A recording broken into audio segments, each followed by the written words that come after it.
Fala galera do terceirão, vamos lá, galera Jedi de redação, nota 1000. Eu quero falar contigo uma parte fundamental sobre a competência 2. Na competência 2, uma das questões que vai ser cobrada de você é o uso produtivo do repertório sociocultural. Então isso aqui é fundamental, porque não adianta só você trazer uma área de conhecimento e você não dar uma produtividade a ela. Eu quero te mostrar sobre isso, como é que isso ocorre no texto.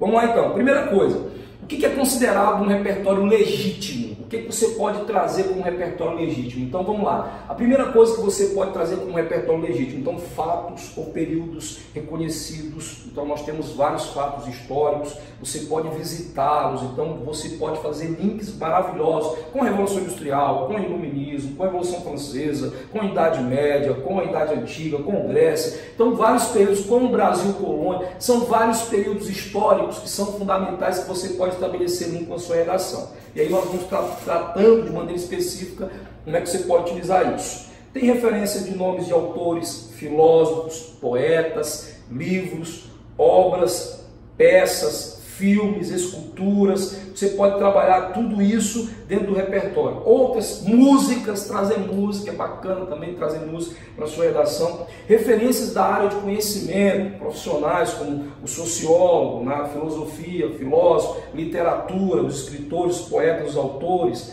Na educação, abordar os educadores, trazer os educadores aí. Na medicina, abordar médicos que falam sobre assuntos pontuais. Na linguística, trazer os linguistas, etc. Então você pode abordar essas áreas do conhecimento também como repertório sociocultural. E também tem essas relacionadas a pesquisas, referências a personalidades, celebridades, figuras e personagens aqui. Claro que tem que ser conhecido, Tomar muito cuidado quando você for abordar essa parada aí, inclusive também o que ele produz, não é só você pegar lá o cara, vou falar de violência, e você vai lá e pega a Valesca Popozuda, tiro, porrada e bomba. Então calma aí, segura aí, vamos tomar muito cuidado quando você for utilizar um repertório. Referência dos meios de comunicação conhecidos como redes sociais, mídias, jornais, e esses conhecidos que nós geralmente temos contato, o Globo, Revista Veja, a Folha de São Paulo, Diário do Nordeste, a Crítica, Diário de Cuiabá, Zero Hora, e assim por diante.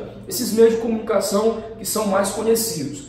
Com isso, eu quero que você tenha essa noção sobre o que você pode utilizar como repertório sociocultural. Então, isso aí é seu, cara. Isso aí você tem que adquirir, porque é fundamental para a competência 2.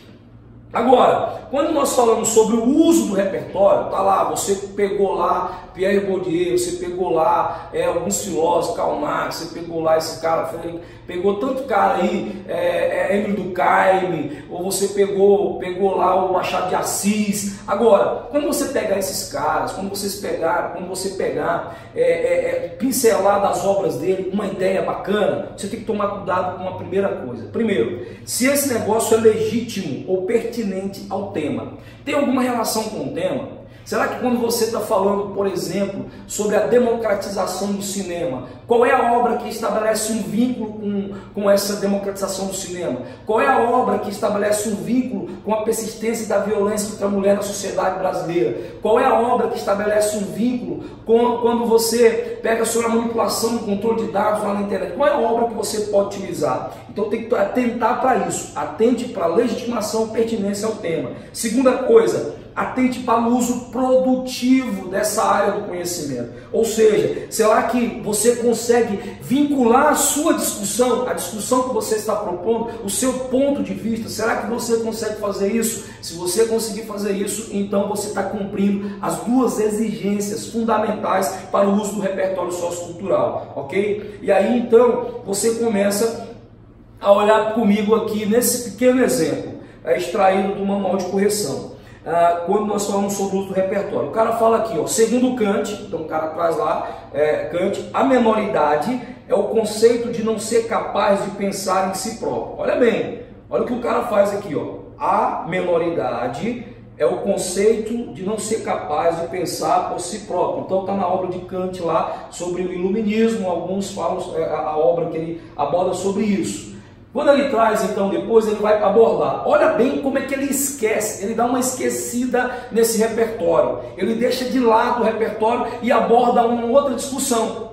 É essa parada que você tem que tomar cuidado quando você fala sobre o repertório sociocultural. Porque se você, quando na sequência, quando ele traz aqui, no advento da atualidade, o problema da manipulação do comportamento por meio da internet é presente no dia a dia e tem a tendência de aumentar na mesma medida em que os avanços tecnológicos ocorrem. Então, meu brother, olha bem isso aqui, cara. Olha como o cara esquece, ele pega a área do conhecimento, pô, é bacana, é legítimo, tem legitimação do tema, tem sim, é pertinente ao tema, é sim, mas o problema é que a discussão dele seguinte não tem nenhuma relação com o repertório sociocultural, com a minoridade de Kant, não existe nada, que não existe uma expressão que ele estabeleça um vínculo com a discussão dele. Nesse caso aqui, aí sim, aí nesse caso vai ter legitimação, vai ter pertinência ao tema, mas não vai ter aquilo que é fundamental para que a competência ela seja alcançada, que é no caso a pertinência ao tema, não é produtivo, não tem produtividade, não há uso produtivo do repertório que você escolheu. Isso aqui então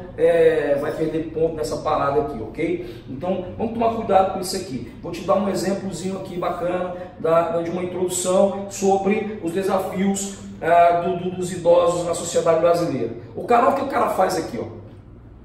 Olha estas velhas árvores, mais belas do que as árvores moças. Então o cara traz um poema de Olavo Bilac. Então o cara traz aqui, o cara tem um repertório bacana. O cara assistiu a aula de literatura e ele foi então empolgado com isso e ele percebeu que poderia fazer um encaixe, porque o Olavo Bilac ele está exaltando a velhice. Aí ele traz lá a parada, ó, ele coloca Olavo Bilac exalta, enobrece e valoriza o envelhecimento. Então tem pertinência, tem legitimação ao tema, tornando-os importante para o meio que habitam. Só que aí ele vem então, olha o que ele faz. Entretanto, veja, o primeiro período ele exaltou a velhice, enalteceu a velhice, colocou a velhice mesmo como algo fundamental, importante para a sociedade. Agora, na continuidade, no período seguinte, ele começa com um conectivo de contradição para estabelecer essa quebra dessa ideia. Aí ele traz, entretanto, a visão poética distancia-se da realidade do Tupiniquim. Olha o que ele faz, olha o que ele traz a expressão, ó, a visão poética. Então ele traz uma expressão que estabelece um vínculo com o poema. Aquilo que ele vai apresentar agora estabelece uma relação com o poema. Então, meu brother, se você fizer isso, veja aqui, são pequenos detalhes que faz com que eu transite de um uso produtivo de um uso não produtivo do meu repertório. Aí o cara traz distancia do Tupiniquim, já que a situação do idoso em boa parte do setor da sociedade ainda é extremamente desfavorável. Então ele traz o problema aqui, é claro, fazendo a relação com o poema de Olavo Bilac, com o repertório sociocultural que ele escolheu para a sua redação. Fazendo isso, meu amigo,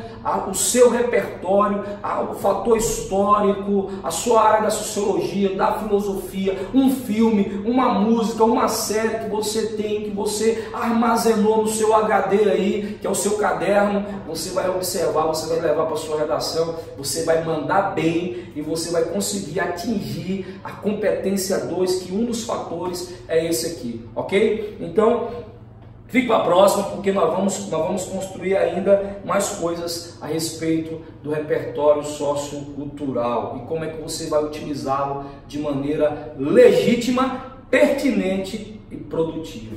Falou, galera, fica para a próxima.